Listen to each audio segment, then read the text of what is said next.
الحمد لله رب العالمين والعاقبة للمتقين والصلاة والسلام على أشرف الأنبياء والمرسلين محمد وآله وصحبه أجمعين. قال شيخ الإسلام محمد بن عبد الوهاب بن سليمان بن علي رحمه الله تعالى: اعلم أرشدك الله لطاعته. وقفنا هنا. نعم. اعلم أرشدك الله لطاعته، بدون الله ترى بطاعت خیش راهنمایی کند. بدون الله ترى بطاعت خیش چیکار کند؟ راهنمایی کند یا که ارشاد فرماید. وقال الشيخ صالح بن فوزان بن عبد الله الفوزان رحمه الله تعالى في الشرح دوزم سر مشده قوله: اعلم أرشدك الله، هذا كأنه بداية رسالة ثالثة. این همچون سرشوی رساله سیوم است. این همچون سرشوی اکنون رساله سیوم است. رساله یکم ما گذاشتیم 4 مسئله بود، رساله دوم 3 مسئله. اکنون این رساله نو سر می شود. لأنه مضى رسالتان، زیرا که 2 رساله گذشت. الرسالة الأولى المسائل الأربع التي تضمنتها سورة العصر.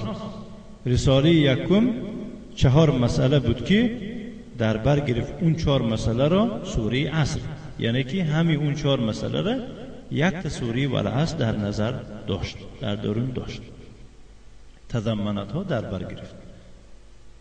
و رسالة الثانية المسائل الثلاث التي سبقت. رساله دوم 3 مسئله بود که سبقت گذشت. و رسالة الثالثة هي هذه. رساله سیوم باشد، این همین است. و ستأتي الرسالة الرابعة، و رساله 4 زود خواهد آمد. ستأتي يعني ستجيء. وهي 3 الأصول. اون رساله 4 چی است؟ 3 اصل. به همون خطبه تمام می شود کتاب. فقوله رحمه الله، بس قول مؤلف الله رحمتش کند، اعلم، بدون گفت. تقدم الكلام على لفظها وبيان معناها،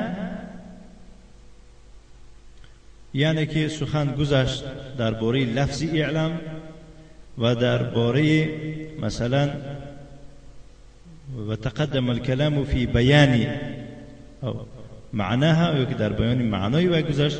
و المقصود من الاتيان بها، مقصد از ذکر کردن آن گذشت. یک کس پرسد که اذا سئلت مثلا درست شرح اصول الثلاثه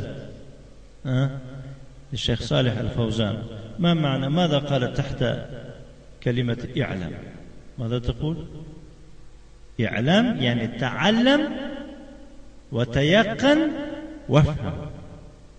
فهمت؟ ومعنى اعلم يعني تعلم وتيقن وافهم. نسيت.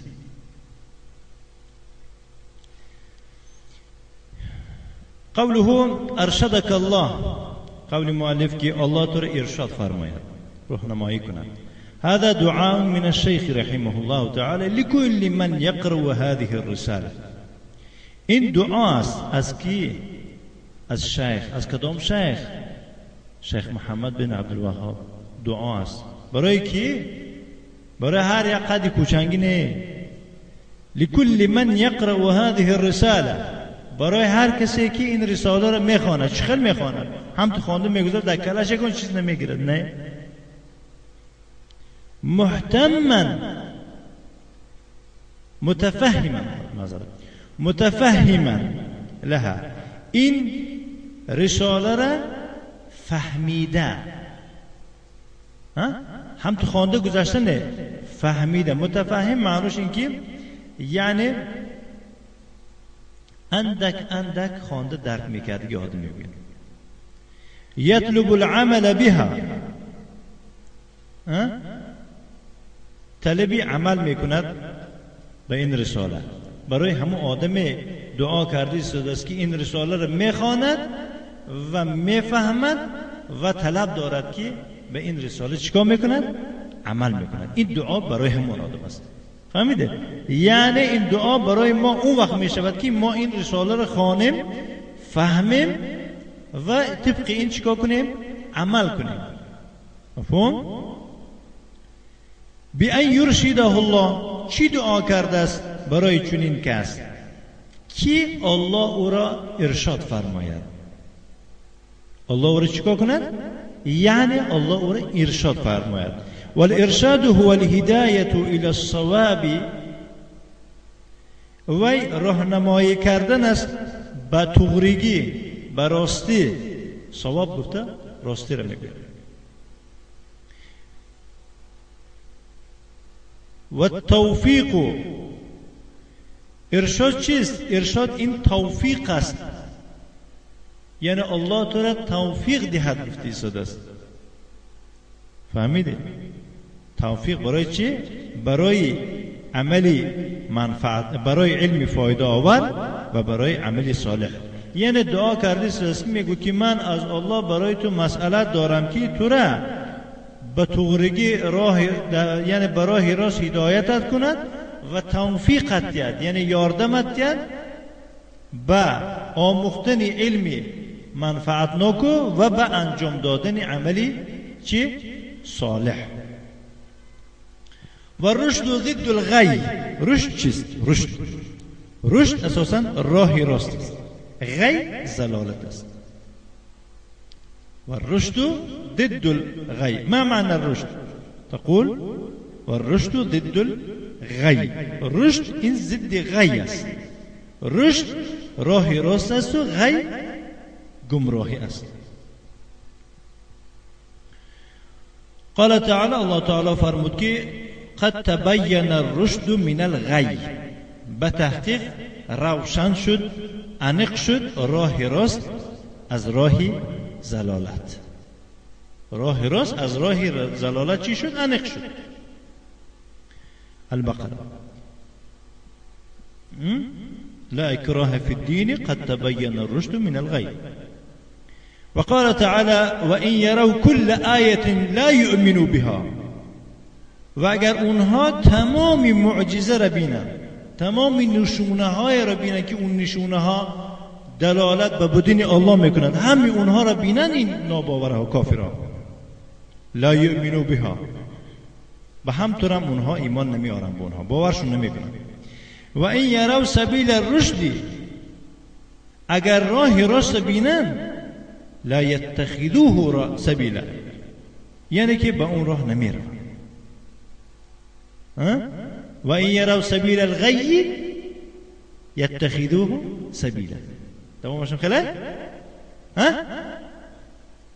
لا يتخذوه سبيلا. نعم.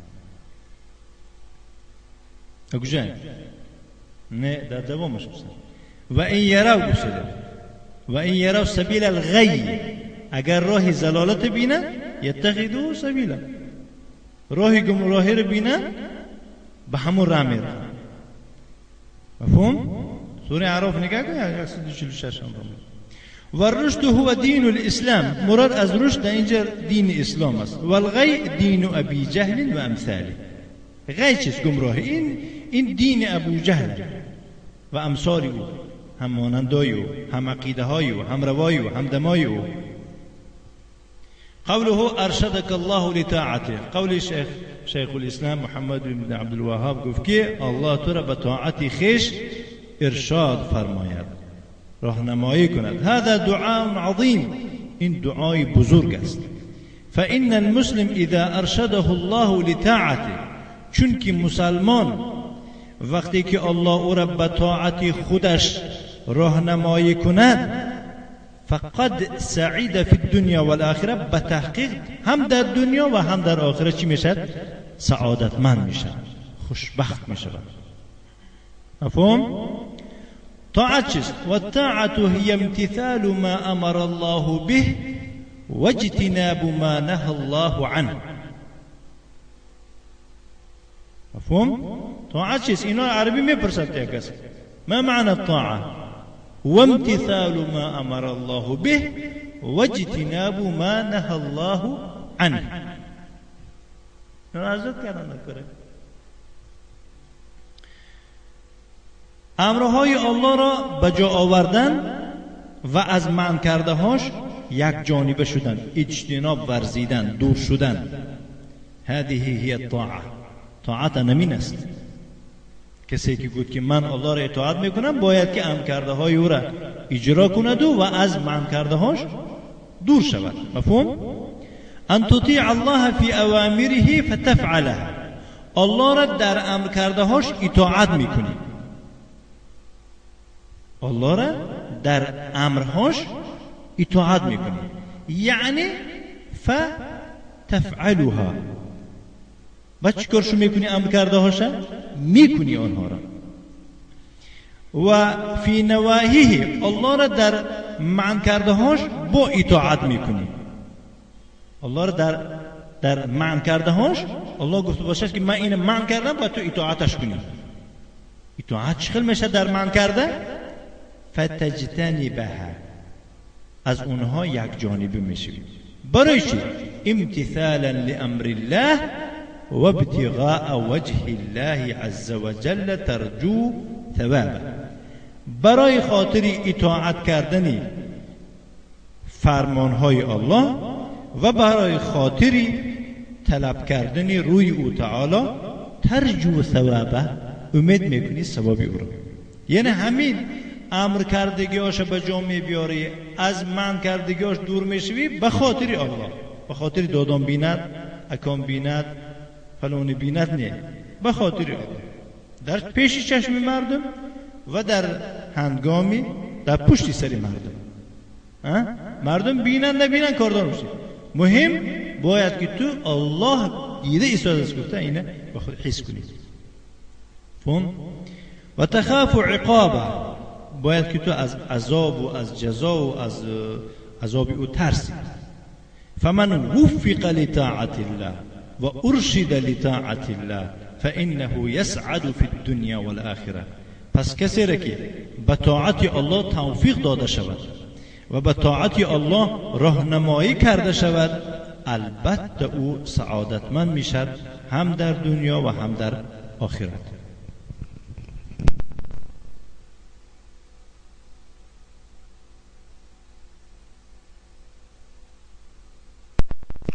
اعلم ارشدك الله لطاعته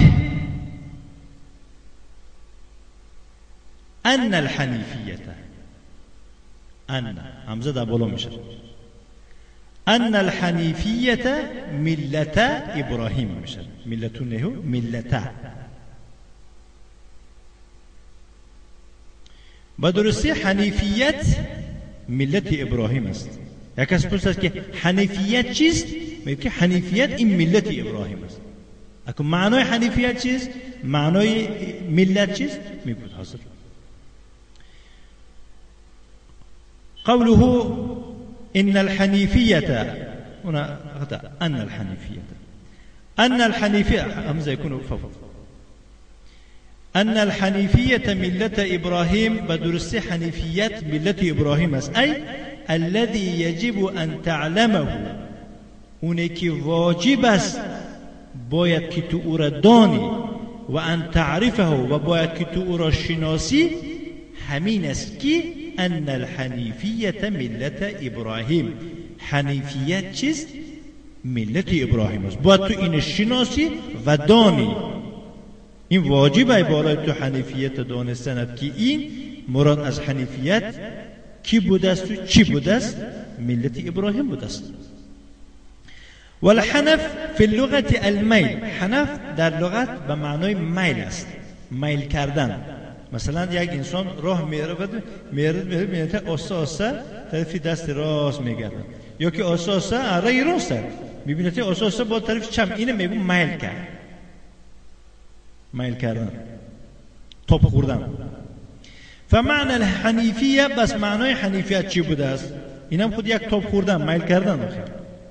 ای الملة المائلة عن الشرك الى التوحید. حنیفیت این یک ملت بوده است که اینم تاب میخورد است. پیشش میبروید هوی دیده تیز تاب میخورد که همونجا قطعی نگوستنم گفته. یعنی حنیفیت یک ملت بوده است که میل میگرد، راست راستوده یکی یک بار میگرد، یا راست یا چپ میگرد. از چه گیده اونجا؟ عن شرک، از شرک بر میگردد الى التوحیدی، به طرف توحید رفتن میگیره. یک رنده طرف دست راست میبینه توحیدی، دست چپ چه؟ شرک. همین راست رفت شده دست راست به میل میکنه. مفهوم؟ اینه چی میگن حنیفیت. و ابراهیم علیه الصلاة والسلام کان حنیفا مسلما. ابراهیم حنیف بود، مسلمان بود. حنیفا ای مائلا عن الشرك ومعرضا عنه الى التوحید والاخلاص لله عز وجل. یعنی ابراهیم حنیف بود معناش این است که میل کننده بود، میل کننده بود، تاب خورنده بود از شرک و روگردان بود، معرضا روگردان بود از او به سوی توحید و به سوی اخلاص الله عز وجل. قال تعالی، الله تعالی فرمود در سوره نحل میگوید ان ابراهیم کان امتا. به درستی ابراهیم چی بود؟ امت بود. یعنی امت به معنای امام است اینجا، اماما یقتدی به، یک امامی بود که باید که به او اقتدا کرده شود. ما معنی یعنی ان ابراهیم کان امتا، یعنی ابراهیم کان اماما یقتدی به، یک امامی بود که باید که به او همه دیگران چیکار کنند؟ اقتدا به او کنند. امت به معنای چی است اینجا؟ به معنای اقتدا است. بله معذرت، به معنای امام است. خاشعا، یا که مثلا جامعا لخصال الخیر، یک امامی بود که در او تمام خصلت‌های خوب جمع شدگی بود، یا که خودش جمع کننده بود در خودش تمام خصلت‌های خوب. تمام خصلت‌های خوب در ابراهیم بود. بنابراین الله او را چی برگزید؟ چی اختیارش کرد؟ همچون امامی گفت. نه قانتا، قانت بود یعنی دوام دهنده بر طاعت الله، از طاعت الله کنده نبود. مفهوم؟ فی خشوع، در خشوع بود، شکست حال بود، ترسنده بود. ولم یکو من المشرکین، از مشرکان نبود.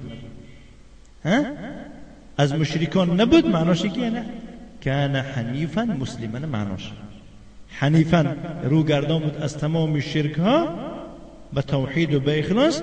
مسلما ای لم یکن من المشرکین، از مشرکانی که نباشد چی بود است؟ مسلمان بود است. مفهوم؟ فالحنیف من اوصاف ابراهیم علیه السلام. حنیف این از صفتهای، یکی از صفتهای ابراهیم علیه السلام است. بمعنى انه، بمعنای این است که او یعنی ابراهیم معرض عن الشرک، روگردان بود از شرک. لماذا لا تكتبون؟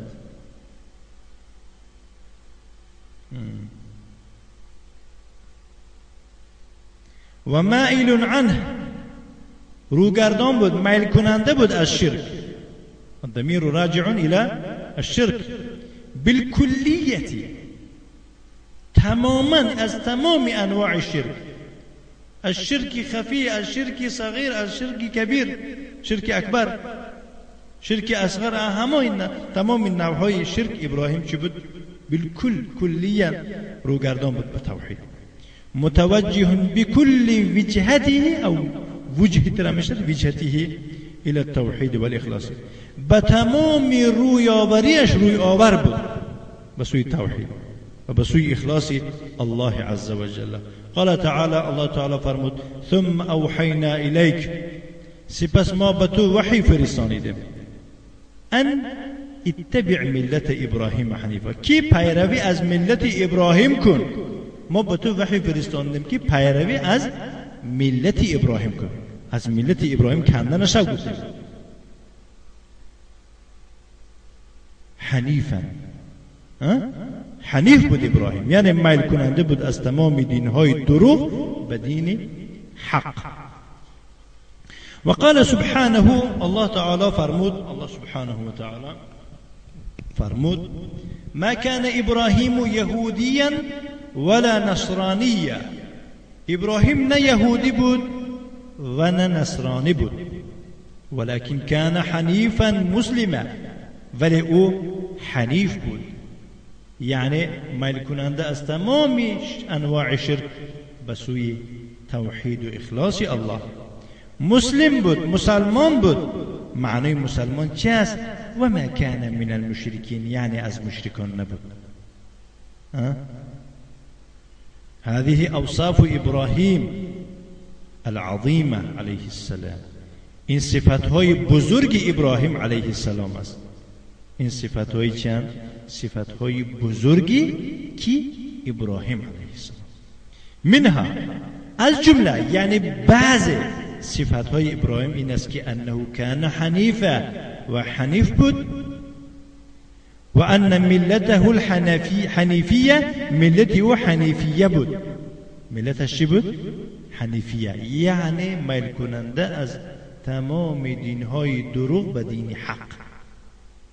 و هی الملت الخالصه لله، این ملتی خالص برای الله بود. التي، چنان ملتی که لیس فیها شرک، در درون و یگان نمود و انواع شرک نیست.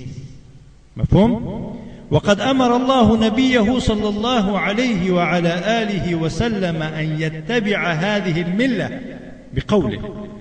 بتحقیق الله سبحانه وتعالى پیامبرش محمد صلی الله علیه و علی آله و سلم را امر کرد که پیروی از این ملت کند. بس سخنی خود چی گفت؟ ثم اوحینا الیک، سپس ما به تو وحی فرستانیدیم، ان اتبع ملت ابراهیم حنیفا، کی پیروی از ملت ابراهیم حنیف بکن. پیروی از کی؟ از ملت ابراهیم حنیف بکن. و ما کان من المشرکین، او ابراهیم از مشرکان نبود. و امرنا نحن كذلك، ما نیز همین چنین امر کرده شدیم. یعنی طوری که به پیغمبر صلی الله علیه و سلم امر شده است که او پیروی از ملت حنیف ابراهیم بکند، به ما نیز امر شده است. ما نیز مأمور شدیم كذلك این چنین به چی شدند؟ ان نتبع ملت ابراهیم علیه السلام، که پیروی از ملت ابراهیم بکنیم. قال تعالی، الله تعالی فرمود: هو اجتباکم، وی شما را برگزید، وی شما را اختیار کرد، وی شما را انتخاب کرد. الله شما را از بین ملت‌های بسیار شما را انتخاب کرد. و ما جعل علیکم فی الدین من حرج، و بر شما در دین یگون تنگی زقی نه آورد، قرار نداد که در این دین یگون شما تنگی وزنی بینید. مفهوم؟ ملت ابیکم ابراهیم، ملت پدرتان ابراهیم، هو سماکم المسلمین، و شما را مسلمان نام نهاد. و هی دین جمیع الرسل، این دین همه رسولان است. ولكن لكون إبراهيم عليه الصلاة والسلام أفضل الأنبياء بعد نبينا محمد صلى الله عليه وسلم، لقى في سبيل الدعوة إلى التوحيد من التعذيب والامتحان ما لم يلقه غيره، فصبر على ذلك. و به خاطر ابراهیم علیه السلام از همه بزرگترین پیغمبران بودنش بعد پیغمبر امام محمد صلی الله علیه وسلم، اون نیز چیکار کرد؟ ملاقی شد در راه دعوت، روبرو شد در راه دعوت به سوی توحید. از عذاب ها، از امتحان ها، چنان عذاب امتحان را که لم یلقه غیره، غیر ابراهیم دیگر پیغمبر این خیل ملاقی نشدند. فصبر علی ذلك، به همه اینها ابراهیم چیکار کرد؟ صبر کرد.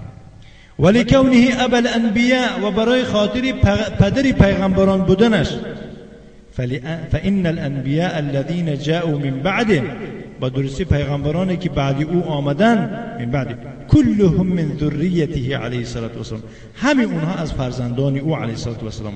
فالحنیفیه ملت جمیع الانبیاء، حنیفیت این ملتی همه پیغمبران است. و هی الدعوة الى التوحید، مراد از حنیفیت این که دعوت به توحید کردن است، و النهی عن الشرک، از شرک منع کردن است. هذه ملت جمیع الرسل، این است ملت همه رسولان. لكن لما كان لإبراهيم مواقف خاصة نحو هذه الملة نسبت إليه، ولی وقتی که برای ابراهیم با حالت مخصوص بود در برابر این ملت را به او نسبت داده شد. ولی من جاء بعده، و برای کسانی که بعد ابراهیم آمدن. والانبیاء كلهم من بعده كانوا على ملة ابراهیم، پیغمبران همشان بعد از او در چی بودن؟ در ملت ابراهیم بودن. و هي ملت التوحید والاخلاص لله عز وجل، اون ملت توحید است و ملت اخلاص برای الله عز وجل است. ما هي هذه الملة التي امر نبينا صلى الله عليه وسلم باتباعها؟ این کدام ملت است که مأمور شد پیغمبری ما به پیروی از آن؟ و امرنا باتباعه، و ما نیز مأمور شدیم، یعنی ما را امر کردن که پیروی از اون ملت شویم. يجب علينا أن نعرفها، وما واجب است که اون ملت را بدانیم. لأن المسلم يجب عليه أن يعرف ما أوجب الله عليه من أجل أن يمتثله، زیرا مسلمان را واجب است بر بالاش که بشناسد آنچه را که الله بالایش واجب کرده، به خاطر اینکه اطاعت کند او را. و من اجل ان لا یخل به، و برای خاطر آن یعنی که واجباتش میداند که مبادا چیکار نکند، کمبودی نکند در اون واجب. لا یکفی الانتساب بدون معرفه، کفایت نمی کند خود را نسبت دادن نشناخته. لا یکفی ان ینتسب للاسلام، یعنی کفایت نمی کند که انسان خودش به اسلام نسبت دهد و هو لا یعرفه، و حالا که به اسلام نمیداند، نمیشناسد. ولا یعرف ما هی نواقض الاسلام، و نمیداند شکننده های اسلام را. و ما هی شرائع الاسلام، قانون های اسلام چیست نمیداند. و احکام حکم های اسلام چیست نمیداند. ولا یکفی الانتساب لملت ابراهیم، همچنین خود را نسبت دادن به ملت ابراهیم، من از ملت ابراهیمم گفتن، اینم کفایت نمی کند. و انت لا تعرفها، تو نمیدانی این ملت را. و اذا سئلت عنها تقول، تو را اگر پرسن از این ملت ابراهیم تو میگویی که لا ادری، من نمیدانم. هذا لا يجوز، این جایز نیست. یجب ان تعرفها جیدا، باید که واجب است بر تو اون نقض بدونی. من اجل ان تسیر علیها، به خاطر اینکه اکن به همین راه روی، علی بصیرت، به حجت و به علم، و الا تخل بشیء منها، که یگان چیزی از اون ملت را تو یگان کمبودی صادر نکنی در او. و صلی الله وسلم علی نبینا محمد و آله و صحبه و سلم تسلیما مزیدا.